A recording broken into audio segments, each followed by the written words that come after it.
Hi guys, how are you all? Hope you're doing okay. Right, this is this is my first update of my Gulf Wars group build. This is the final diorama piece. This is exactly how it's going to look out and lay out, apart from the odd couple of changes.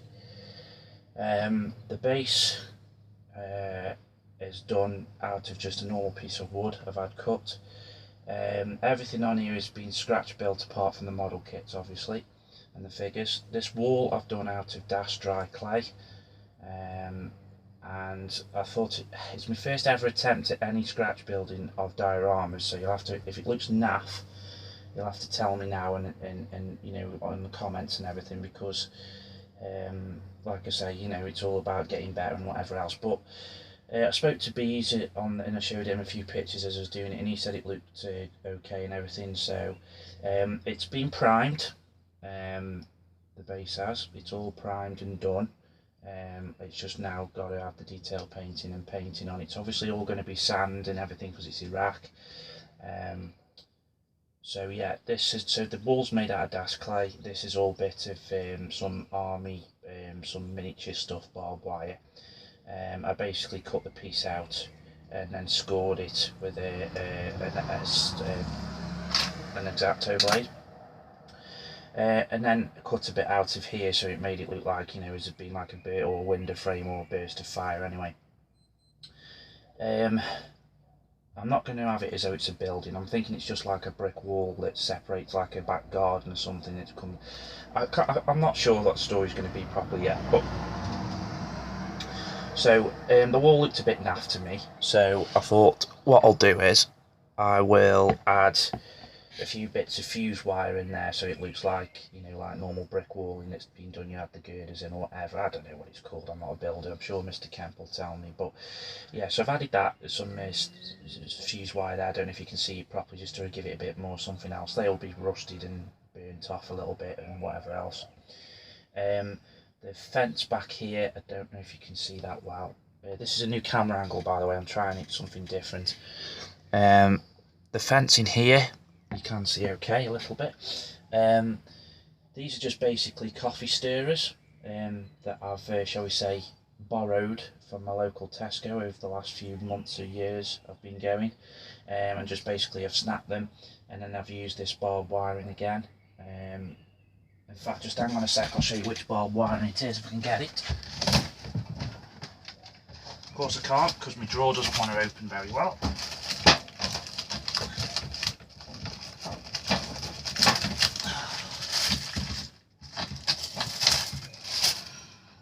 Got it anyway. So yeah,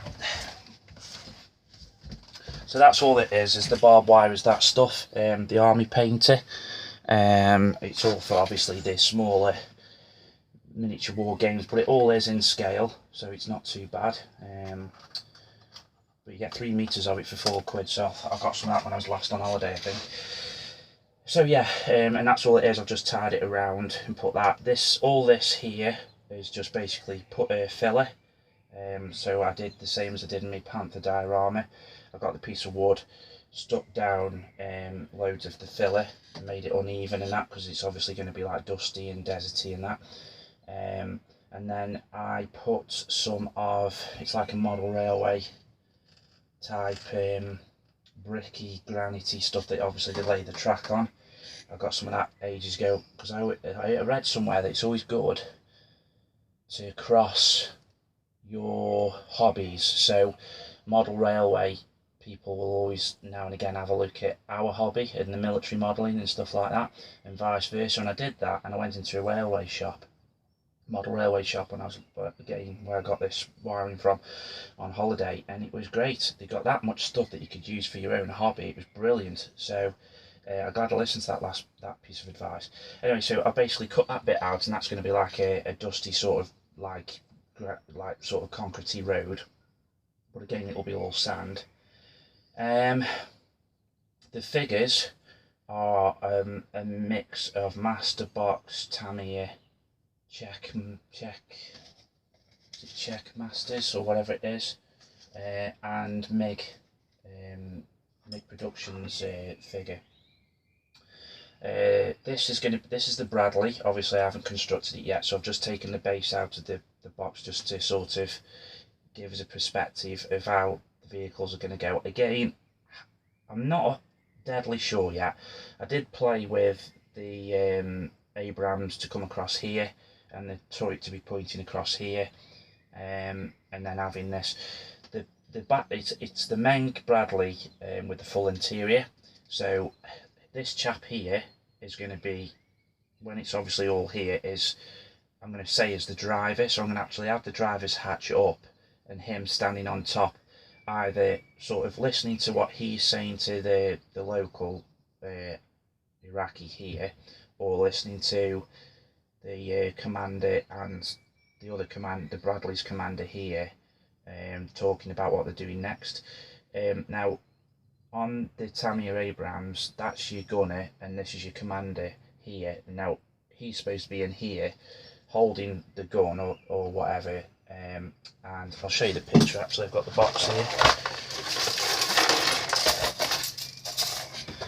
That's what it's supposed to be. So there, I don't know if you can see that properly. Down a bit. So there, yeah. So yeah. So obviously, you know, he's got his hand up there. So I thought what would be good is if I take him out and he looks like he's about to tap him on the shoulder, or just touch him on the shoulder as they're talking here, and then he's listening to his radio in his ear, as though he's suddenly getting instructions. So yeah, this guy here in the Bradley is going to be up in the turret in the Bradley. Now, again, I can't make my mind up if I'm going to have him sort of facing that way, talking to the gunner here, who's going to be sticking out the hatch, or that way, so he looks like he's listening to what they're saying. So I don't know yet. I will say one thing: the Master Box figures, I'm a bit disappointed with, to be honest. You get him, the Afghani or Iraqi, and the sheep here. Every single figure needs filling in some bit or another. The sheep I started with here, I don't know if you can see, the sheep isn't stuck down, but I mean, I've had to fill in there on the sides, and then I don't know if you can see, but there's a massive gap down his chest as well, so he's going to need more filling. The local doesn't look too bad, it's just round the arms really. But the figures here, I mean, again, the detailing on these Tamiya figures is absolutely outstanding, it really is. But you're going to have to use a bit of filler across where the flak vests are and the bulletproof vests are. The MiG Productions guy, who's a Navy SEAL, which is this kit here. If you can see that, guys, that's the MiG Productions kit, and it shows you a thing on the back of him. Again, he was probably the best to actually make. The parts came off because they're both, the resin, and these are resin, and so's the Assault Models guy, he's a resin as well. He's really good actually. He's holding his helmet down here, but he comes with an old M16, sort of what the US Army used in Vietnam, so I'm going to swap them and put a couple of guns here, which these will be laying to rest, and he'll be having a gun which will be perhaps in the Bradley here somewhere. And they're going to be these guns. I just don't know if I can remember showing you in the last video, which is them guns there. They're going to be the ones that are cast white metal, but they're all M16s, different types of ones. So they're going to be there. These two are Czech Masters models resin figures, and they are US Army soldiers at rest. So he's going to be looking at a map here, or perhaps I don't know, make it a newspaper or something. This guy is lying, just having a sit down, and they both got the vests open, lying against his rucksack, and he's got his hand like sort of that, as though he's got a cigarette. And so I'm going to pull a bit of sprue and stick it between his fingers so he's having a fag. So then they're resting there, and I'm going to make it look as though they're talking to him. So obviously the Bradley perhaps might need to be a bit more that way, or put the figures a bit more none of these are attached yet. These Czech Masters figures, which are them ones again, they're okay, not too bad. But the best one of the lot, guys, and I'm going to seriously recommend these, is this chap here. US Marine Corps guy from 2015. It's him here. The detail on him is absolutely incredible, guys. It really is. It's this guy here. Now, okay, I think it was from Fog Models, which is Fields of Glory models. I've recommended them a few times on my videos. They really are good. Now, you can get a few different types. You can get another gun, or you can get these two in a pack, or you can just get this one on their own. Now, I just took potluck nearly a year or so ago when I was buying quite a bit, and I just thought I'd just buy one, see what he's like. Absolutely brilliant. Just get, I don't know if you'll be able, they're all stuck down with a bit of blue tack, so you'll have to excuse the blue tack. I don't know if you'll be able to see the detail on them, but the detail is absolutely incredible on them. The creases on the legs, on the trousers, is brilliant. The boot marks is incredible. The equipment around here is incredible. They've even got the little sack that they put, you know, the little bits and bobs in, the spare ammo and that in. The water pack and that on the back. The assault rifle. It's just incredible, the detail, and the helmet as well. I mean, they are absolutely brilliant. And for resin as well, they come in 3 sections basically. So you got the torso and the legs, the torso, the shoulders, sorry, that's the 4 parts, and then the head. And they're dead easy to cut off, they really are, and there is minimal cleanup. And look at that, there is no gaps whatsoever at all. But they're absolutely brilliant. They really are great. I recommend them. Now, okay, it was about £8 for this figure, possibly £9.99. I think it was £8.99 for this figure. So I know that probably a lot of you say now for £8.99 you can get a box of mini art, and you get like 5 or 6 figures, or, you know, dragon or whatever else. Now, I've never experienced dragon figures, so I can't tell you about them, and they might just be as good, but this is incredible. It really is. They really are fantastic. So yeah, I seriously suggest, if you get a chance, just to get one of them. It's been sprayed with the fine surface primer, which is the Tamiya stuff. That's my go-to primer at this moment in time, especially for something like that. I normally use the UMP stuff, but yeah, done for that.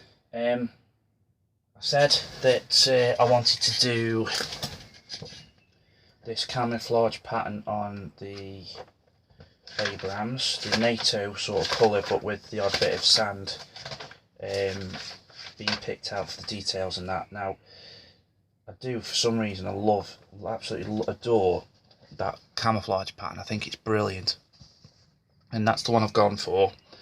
So that's that. The side plates here, they're all stuck on with a bit of blue tack. Obviously it's not done properly. I've just done this just to show you. The NATO camouflage pattern, before all the rivet counters start, is not accurately correct. It's just me doing it the way I want to do it. The desert colour here, I've sent all my paints out.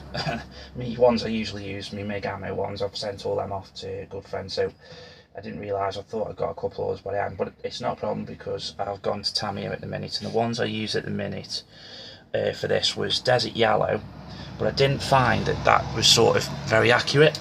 So what I did is I added a bit of XF15, a bit of flat flesh to it, and it seems to have come okay, but I think I added a bit too much flat flesh.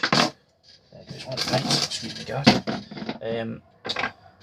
And it looked a bit fleshy, so this afternoon I went over it again with a bit more desert yellow just to go. It has been pre-shaded underneath with a bit of black, so obviously a bit. So I've added battle damage there to one of the plates, the ammo plates, and added a few scratches on there as well, which you won't see yet. But I've done that before doing, you know, any more detailing. It has got the I've got this off the Ryfield's Abrams with the full interior, because this kit hasn't got one. That's going to go on in the turret basket. And also I've got the tow bar off the front that goes with this kit, but that's going to be painted sand. That goes on the front there. And I've also got a few bits of stowage that I've nicked off the Ryfield Abrams that I'm going to use on the back. But this kit also comes with a bit of stowage as well. And I've made my own sort of bits of rubble with, again, see if you can see, you know, bits of the wiring stuck through. Again, this is Das clay and bits of plaster and that, but it's naff really, to be honest, compared to Camp stuff. But you know, it's just a bit of stuff. I've got, you know, not much dollar at the minute to share to go out and get much stuff, so I've just had to make do with what I've got. I've had a bit of an accident this afternoon, and I'm a bit angry with my son, to be honest. Building the 120mm barrel for the Abrams and doing everything like that. I've got it all ready, set up on the sides, all the bits made ready to attach, and then the end bit, which is the gun tube with the MRS thing on the top, was built as well. It looks like the little sod has decided to pinch it and put it somewhere, or think it's funny and hide it, so I can't find it anywhere.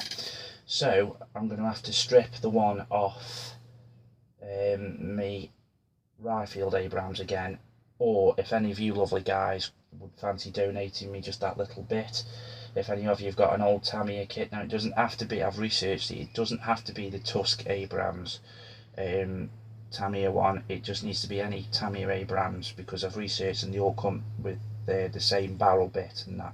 So if any of you's got anything like that, you know, just a little bit, that's all I need. I'll gladly reimburse you with whatever you want, you know, anything. But if you could, just send me a comment on the comments, mate. But boys, if you are, or girls, if you have. If not, then seriously, don't worry. I'll just strip the one off the Ryfield Abrams. The other thing I'm going to add is the IED protection bars at the back.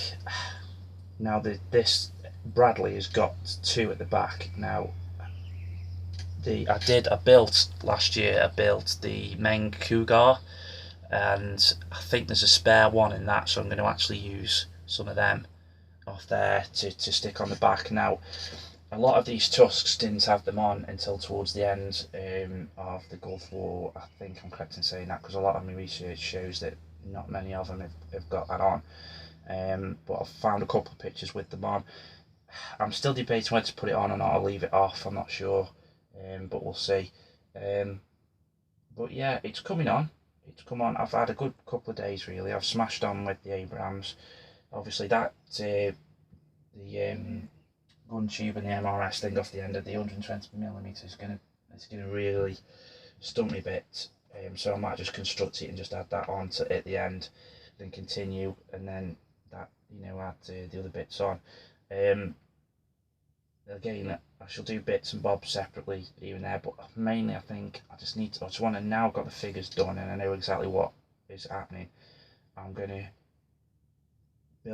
get the kits out of the way, I think, and then paint all the figures and everything, and then weather everything together so it, you know, so it blends in well, instead of like weathering the Abrams and then building the Bradley and then weathering that and then going onto the base and weathering. It's just going to get a bit all out of not look correct, I suppose. Anything else to add?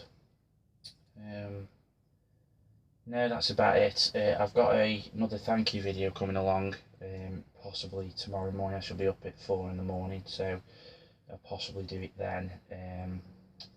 I shall be cracking on with the Abrams tomorrow. I'm hoping, if I get a chance tomorrow before work and all that, to get the turret and the Abrams actually completed. I'm not sure yet. But yeah, it's coming along nicely. I've done quite well for the last couple of days, built quite a bit, so I had a couple of days off, so I've cracked on with it. My Bojo's been really strong the last couple of days, so I'm quite chuffed. I am going to add a few little bits of grass around here, because I have looked on research pictures, and when I was there was bits of greenery in Iraq. It's just in the town centres there wasn't that much. and the villages. But yeah, it's all coming on, guys. It's not looking too bad. Let me know what you think. I mean, I know it's not brilliant. It's my second ever diorama, but it's my first diorama where I've actually done these construction bits myself. So again, remember, this will be all weathered. None of it's weathered yet whatsoever. So it's just a basic layout at the minute. It is going to be how you see it at this moment in time, but I may change the odd couple of bits with the figures. I'm not sure yet. The Bradley will be all sand colour though. I have seen a few in the NATO and it does look dead smart, but I just want the Abrams in the NATO. I think that'll be best. Anyway, guys, hope you're all well. I hope you all stay safe, and all look after yourselves, build models as John says, and may the force be with you.